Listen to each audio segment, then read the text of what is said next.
So hey guys, welcome back to another video of sword of coming season 2 and I hope कि तुम लोग बहुत ही ज्यादा अच्छे और मजे में होगे। वीडियो में आगे बढ़ने से पहले कहना चाहूंगी कि अगर इससे पहले के एपिसोड अभी तक चेकआउट नहीं किया है तो पहले जाओ और जाके इसे देख लो, वरना यहाँ तुम्हें कुछ समझ नहीं आने वाला। और अगर तुमने देख लिया है तो बिना किसी देर के आज के इस वीडियो को शुरू करते हैं। सो होमीज, हमारे इस एपिसोड के स्टार्टिंग में हम देखते हैं कि यहाँ पे जो डाली डायनेस्टी का एम्परर था वो बुरी तरीके से इंजर्ड हो चुका था। उसके लोगों को उसकी फिक्र होती है, लेकिन वो सभी को कहता है कि नहीं, मैं ठीक हूँ। और तभी वो आसमान की तरफ देख कहने लगता है कि क्या मैग्निफिसेंट ताकत थी। उसने तो एक सिंगल स्ट्राइक से ही मेरी ब्रिज ऑफ इमॉर्टैलिटी को बुरी तरीके से डिस्ट्रॉय कर दिया। जिसके बाद वो यहाँ पर लॉर्ड ज़ेन की तरफ देखकर कहने लगता है कि आज से मैं तुम्हें सारी अथॉरिटीज देता हूँ, आज से तुम सब कुछ संभालोगे और जो कोई भी हमारे लिए मुसीबत पैदा करने की कोशिश करेगा तुम उसे नहीं छोड़ोगे, उस पर कोई भी रहम नहीं बरतोगे। और अब तो हमारे इस व्हाइट जेड पैलेस को भी डिस्कवर कर लिया गया है, तो इसके जो भी मैटर्स होंगे उसे मैं खुद संभाल लूंगा। ये कहते साथ ही वो यहाँ पर उसे जाने का ऑर्डर देता है, जिस पर लॉर्ड ज़ेन ऑर्डर पाते ही यहाँ से चला जाता है। तो यहाँ पर अपने पैलेस की तरफ देखकर कहने लगता है कि आज के जमाने का जो व्हाइट जेड कैपिटल है वो तो 5th रियलम के ऊपर के कल्टीवेटर्स को पूरी तरीके से मिटा के रखना चाहता है, और ऐसा लगता है कि ये बस एक फूलिश ड्रीम बन के रह जाएगा। तभी यहाँ पे सीनियर बताने लगते हैं कि मुझे लगता है कि लियांग के साथ कोई यहाँ पे मिला हुआ है, कोई हमारे बीच में है जिसने की सारी खबर उसे प्रोवाइड की। तभी तो, वरना वो लियांग जैसा इतना पावरफुल कल्टीवेटर बिल्कुल सही मौके पर यहाँ पे कैसे आ सकता है। ऐसा लगता है कि कोई है जो कि अदर कॉन्टिनेंट के साथ मिला हुआ है और जो कि हमारे ग्रेट डाली डायनेस्टी के भलाई के बारे में नहीं सोचता, और इस मौके का फायदा उठाकर बाकी के जो कॉन्टिनेंट है वो भी शायद हम पे हमला करे। एम्परर को काफी ज्यादा गुस्सा आता है। वो अपने दांत पीसते हुए कहने लगता है कि वाकई में हम लोग एक बहुत ही कैओटिक एरा में मौजूद है। कि तभी यहाँ पर सॉन्ग मुंह दौड़ते हुए आकर एम्परर से अपने स्वॉर्ड का सवाल करता है और कहता है कि आखिर मेरी स्वॉर्ड्स कहाँ चली गई। कि तभी यहाँ पे जो मास्टर लू है वो बताने लगते हैं कि वो तो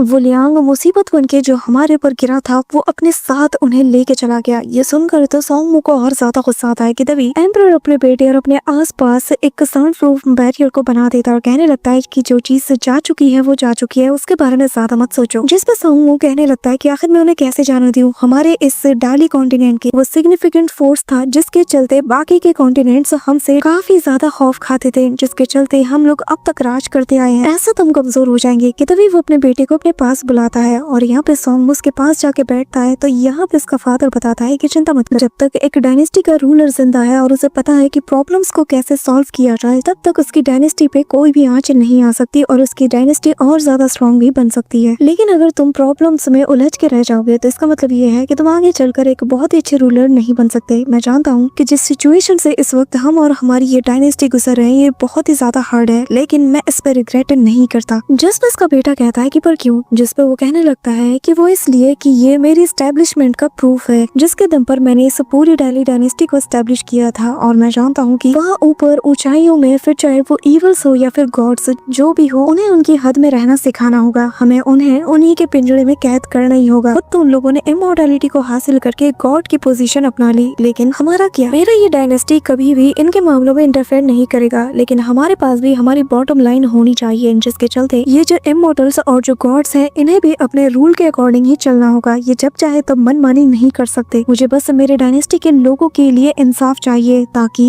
इमॉर्टल्स जिनकी नजरों में हमारे कॉमनर्स किसी चींटी की तरह हैं, वो भी इनके सामने डट कर और हिम्मत के साथ खड़े हो सके। इन्हें इस बात का यकीन हो कि इनके साथ कोई भी गलत नहीं कर सकता। हालांकि अभी जिस जस्टिस को हमने पाया है वो उन इमॉर्टल्स के आगे शायद बस इतना सा है, लेकिन एक दिन ये जो इंसाफ है इसका दायरा बढ़ेगा और तब जाके मैं सुकून की सांस लूंगा, क्योंकि मैं अपने इस डाली कॉन्टिनेंट के लोगों को ऐसा बनाना चाहता हूँ कि भले ये लोग इंसाफ के लिए लड़ते हुए मर जाए, लेकिन ये लोग कभी भी उनके आगे घुटने न टेके। जिसके बाद वो खून की उल्टियां करना शुरू कर देता है। पर तभी वो कहने लगता है कि पर अफसोस की बात है कि हम अपने इस मिशन में फेल हो गए, लेकिन अगर कामयाब हो जाते ना तो बाकी के कॉन्टिनेंट को भी मैं इसमें शामिल कर लेता और हमारे पास और ज्यादा लोग हो जाते। लेकिन मेरे बच्चे, तुम्हें फिर भी डिस्करेज नहीं होना है, तुम्हें अपनी उम्मीद नहीं हारनी है, क्योंकि आज से 10-15 साल बाद तुम अपने अंकल की उम्र तक पहुंच जाओगे, लेकिन वो भी तुम्हें एक्नॉलेज तभी करेगा जब तुम उसे प्रूफ करके दिखाओगे। और रही बात उस चेन पिंग की जिसके तुम इतनी ज्यादा केयर करते हो, तो मैं बता दूं वो लड़का दूसरों के प्रति ग्रजेस होल्ड करने में बहुत ज्यादा माहिर है। उस बच्चे ने बचपन से ही काफी कुछ सहा है और दर्द को कैसे बर्दाश्त किया जाए ये उससे बेहतर कोई नहीं जानता। लेकिन हाँ, अगर ऐसा लड़का आगे चलकर हमारा दुश्मन बनता है तो ये हमारे और हमारी डायनेस्टी दोनों के लिए एक बहुत बड़ा खतरा बनेगा, और साथ ही तुम्हारे लिए भी। सॉन्ग कहने लगता है कि क्योंकि अब वो बंदा यानी कि लियांग चला जा चुका है तो क्यों ना हम वापस से हमला करें, वैसे भी वो इतनी जल्दी वापस नहीं आने वाला। जिस पर उसका फादर कहता है कि बच्चे, मेरा तो बस यही इरादा है कि हेवेंस के अंडर में जितने भी इमोर्टल्स हैं मैं उन्हें सबक सिखाऊं ताकि वो लोग भी अपनी हद में रहे और इस वर्ल्ड के जो रूल्स हैं उसके अकॉर्डिंग चले। जिसके बाद वो कहने लगता है कि पर मेरे प्लानिंग के अकॉर्डिंग कुछ भी नहीं हुआ और अब ऐसा लग रहा है कि मेरी जो लाइफ स्पैन है वो बिल्कुल रेत की तरह हाथ से फिसलती हुई जा रही है। कि तभी यहाँ पर जो एम्परर है वहाँ से उठ के जाने लगता है और तभी यहाँ पर जो सॉन्ग मू है वो अपने हाथों में चेक करता है और जैसे ही वो उस टेक्स्ट को रीड करता है वो काफी ज्यादा पैनिक कर जाता है और वो अपने फादर को देखकर कहने लगता है कि नहीं, आप ऐसे मुझे छोड़ के नहीं जा सकते। कि तभी इसका फादर यानी कि एम्परर कहने लगता है कि हजारों मीलों का सफर एक कदम से शुरू होता है और मैं यही चाहूंगा कि मेरे बच्चे आज से तुम तीनों वक्त का खाना बहुत ही अच्छे से खाओ और अपना खास ख्याल रखना। कि तभी यहाँ से वो गायब हो जाता है और अगले ही पल यहाँ पे हमें सॉन्ग मू की मदर को दिखाया जाता है जो कि यहाँ पे मास्टर जी के सीनियर ब्रदर के पास आकर कहने लगती है कि आखिर अब हम क्या करें। जिस पे वो कहने लगता है कि मौत का इंतजार करो। कि तभी ये सुनते साथ ही यहाँ पर सॉन्ग मू की मदर को गुस्सा आता है और फिर वो कहने लगती है कि आखिर आप ये क्या बकवास कर रहे हैं, क्या आप कोई भले की बात कर सकते हैं। अब तो मुझे आप पे शक हो रहा है क्योंकि आप लियांग को बहुत पहले से जानते थे, आपने उसे अंदर आने दिया होगा और हमारे व्हाइट जेड कैपिटल का ये हाल हुआ है। जिस पे वो कहने लगता है कि अगर मेरा फॉर्मेशन नहीं होता तो व्हाइट जेड कैपिटल से पहले जितने भी लोग बसे थे ना, वो लोग को उस फॉर्मेशन के ना होने की वजह से कब का मारे जाते। और अब तो सॉन्ग मू यानी कि तुम्हारा वेट अभी अपनी वैल्यूज को गवा चुका है और मुझे लगता है कि अब तुम उसके मरने के बाद रीइंकार्नेट होने तक का वेट भी नहीं कर सकती। ये सुनकर यहाँ पे उसकी मदर कहने लगती है कि आखिर आप ये क्या बोल रहे हैं। जिस पे वो कहने लगता है कि मुझसे कुछ भी छुपाने की जरूरत नहीं है। वैसे भी वो जो 13th स्वॉर्ड थी जिससे कि व्हाइट जेड पेनिस के जो 13th फ्लोर है उसका काम ही था कि वो 13th फ्लोर को गार्ड करे, जिसे कि योर मैजेस्टी की जो भरोसेमंद जनरल है उसे गिफ्ट किया गया था यांग हुआ, जिसके बारे में उम्मीदें थी कि शायद वो 5th रियलम के ऊपर भी जा सके। लेकिन हिज मैजेस्टी ने उसे तो रिवर डाइटी के पैथ पे रवाना कर दिया जो कि एक वन वे पैथ है और जिसके चलते उसका पोटेंशियल ब्रेक हो गया। जिसपे वो बताने लगती है कि एक ट्रेजर को पोजेस करना एक क्राइम है और शायद इसी के चलते इसके साथ ये हुआ। जिसपे वो बताने लगता है कि नहीं, आप गलत है, ये बिल्कुल ऐसा है जैसे कि आपके दाहिने हाथ को काट दिया गया है। जिसपे वो कहने लगते हैं कि क्या तुम ये कहना चाहते हो कि जो हिज मैजेस्टी है उन्होंने जानबूझ के ऐसा किया, वो मुझे वार्न करना चाहते थे। जिसपे वो कहने लगता है कि वाकई में आप काफी ज्यादा समझदार हैं। एक बार हमारे इस डायनेस्टी के ग्रेट 5 ऑर्थोडॉक्स डाइटीज के बारे में सोचो और जरा उनकी किस्मत के बारे में भी सोचो। एम्परर ने क्लाउड रेप माउंटेन को नॉर्दर्न माउंटेन में प्रमोट करने का सोचा, लेकिन रातों रात ही वहाँ पर इतना ज्यादा लैंडस्केप हुआ कि वहाँ पर जो अंडर करंट है वो पैदा होने लगे। क्या ये सब कुछ एक कोइंसिडेंट है? क्योंकि रातों रात फिर एक ऐसा आउटसाइडर जो कि हमारे इस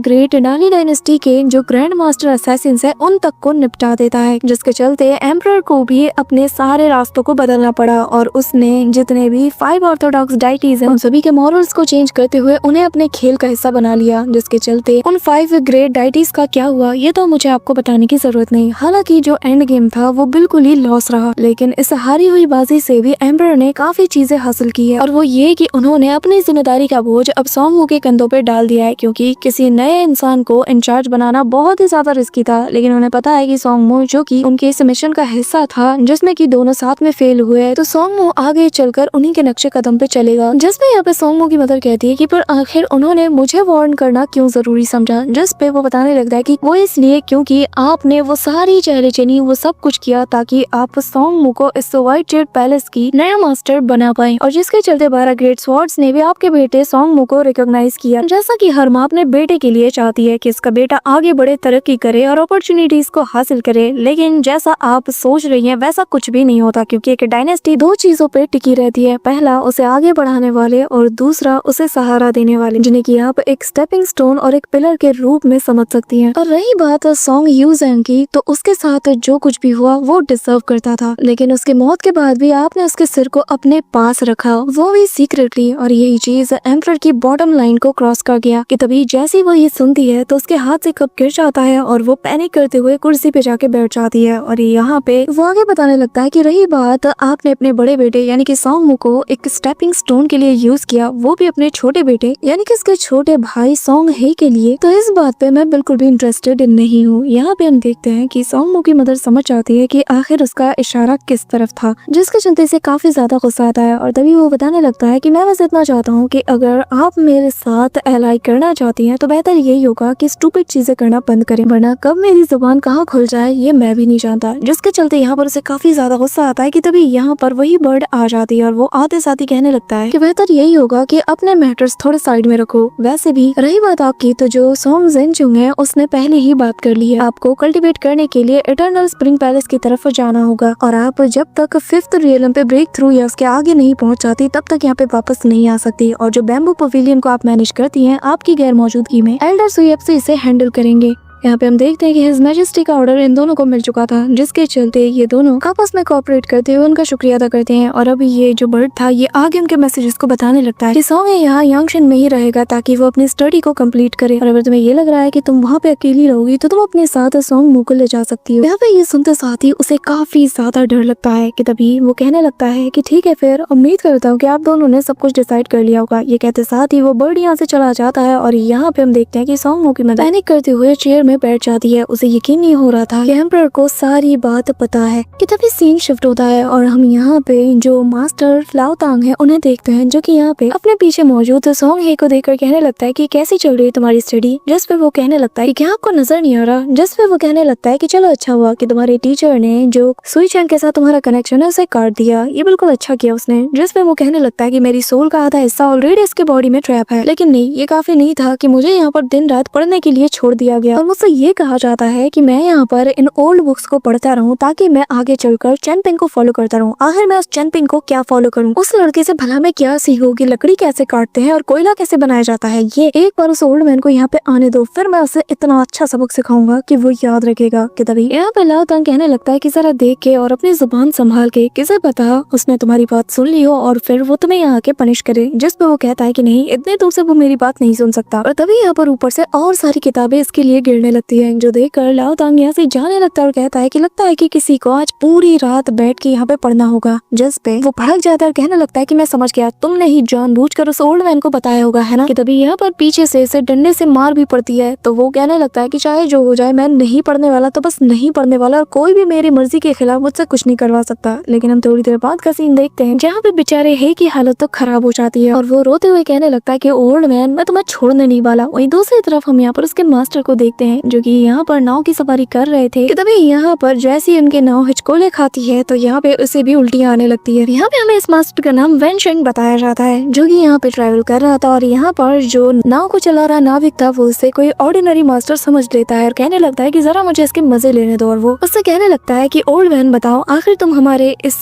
डाली कॉन्टिनेंट के सीनरी के बारे में क्या सोचते हो। जिसपे वो कहता है कि हाँ, ये जगह काफी ज्यादा कमाल की है। जिसपे वो कहता है कि है ना, ये काफी ज्यादा कमाल की है ना। जिसपे वो कहता है कि हाँ, ये बहुत ही ज्यादा इम्प्रेसिव है। जिस पर वो नाविक बताता है कि तो फिर आप अपनी नॉलेज का यूज करके बताओ कि क्या हमारा जो डाली कॉन्टिनेंट है ये नॉर्थ में सबसे ज्यादा स्ट्रॉन्गेस्ट है। जिससे वो कहता है कि हाँ, जाहिर सी बात है कि बहुत ही ज्यादा स्ट्रॉन्गेस्ट है। कि तभी यहाँ पे वो कहने लगता है कि मैंने आप जैसा सीधा इंसान आज तक नहीं देखा, तो बताओ क्या आप मेरे साथ वाइन पीना चाहोगे। जिसपे वो कहता है कि एक बात बताओ, वो जगह ज्यादा एक्सपेंसिव तो नहीं, क्योंकि मेरे पास ज्यादा पैसे नहीं। जिस पर वो नाविक कहता है कि यार, मैंने जितना सोचा था तो उससे कहीं गुना ज्यादा सीधे निकले। और अगर आप वाकई में मेरे साथ ड्रिंक करने में इंटरेस्टेड है तो मैं आपको ऐसी जगह पे ले जाऊंगा जहाँ पर होम मेड चीजें मिलती हैं और जिसे पी करना आपको मजा आ जाएगा। अब यहाँ पे तभी वो ओल्ड मैन कहने लगता है कि क्या तुमने कभी मास्टर जी, जो कि क्लिफ एकेडमी से बिलोंग करते हैं, उनके बारे में सुना है। जिसपे वो नाविक कहने लगता है कि नहीं, मैंने तो कभी किसी के बारे में ऐसा नहीं सुना। अभी ये सुनकर यहाँ पे वो ओल्ड मैन कहने लगता है कि खैर, ये काफी साल पहले की बात है, मेरी उम्र भी अब हो चुकी है, लेकिन जहाँ तक मुझे याद है जब मैं 2 गार्ड्स के साथ एक बार द ग्रेट डाली कॉन्टिनेंट से बाहर निकला था तो तब मेरी मुलाकात एक एम मॉडल से हुई थी, जो कि देखने में काफी ज्यादा शानदार था। अब यहाँ पे उसकी पूरी कहानी सुनकर वो नाविक कहने लगता है कि क्या बात है, लगता है कि आप वाकई में एक ट्रू इमॉर्टल से मिल चुके हो। पर ओल्ड मैन, क्या आपने कभी भी यहाँ पर उन कहानियों के बारे में सुना है? क्योंकि आउटसाइडर जब भी यहाँ पे आते हैं उनका कहना यही है कि उन्होंने यहाँ पर पानी के भूतों को देखा है, लेकिन मैं पिछले 30 सालों से यहाँ पे नाव चला रहा हूँ, मुझे कभी भी ऐसा कुछ एनकाउंटर नहीं हुआ। कितनी फनी बात है। तभी हम देखते हैं कि यहाँ पर ये जो ओल्ड मैन था इसका फिगर चेंज होने लगता है और वो कहने लगता है कि जो लोग यहाँ पर गॉड्स की बातें करते हैं लेकिन उनके काम किसी ईवल की तरह होते हैं, वही लोग असल में हमारे इस नेशन के असली डीमंस हैं। लेकिन मैं उम्मीद करता हूँ कि तुम्हारा दिल काफी ज्यादा प्योर होगा और तुम अच्छाई के रास्ते पे चलते रहोगे। यहाँ पे हम देखते हैं कि उसके ट्रू फॉर्म को देखते साथ ही वो नाविक काफी ज्यादा हैरान हो जाता है कि तभी सीन शिफ्ट होता है और हम चैनपिंग और उसके दोस्तों को देखते हैं जहाँ पे लियांग के दिए गए उस गधे की सवारी जो है शी कर रहा था और उसे काफी ज्यादा मजा आ रहा था कि तभी वो कहने लगता है कि आखिर ये लोग हमें अंदर जाने क्यों नहीं देते। इस दौरान लिन शुआ चैनपिंग से कहने लगता है कि क्या तुमने लियांग की बात पे गौर किया कि उसने कहा था कि उसका रास्ता किसी वॉरियर का रास्ता नहीं बल्कि एक कल्टीवेटर का रास्ता है जो कि दाव की तलाश में बस भटक रहा है। जिस पे चैनपिंग कहने लगता है कि हाँ मैं जानना तो चाहता हूँ लेकिन मैं उससे पूछने की हिम्मत नहीं रखता। जिस पे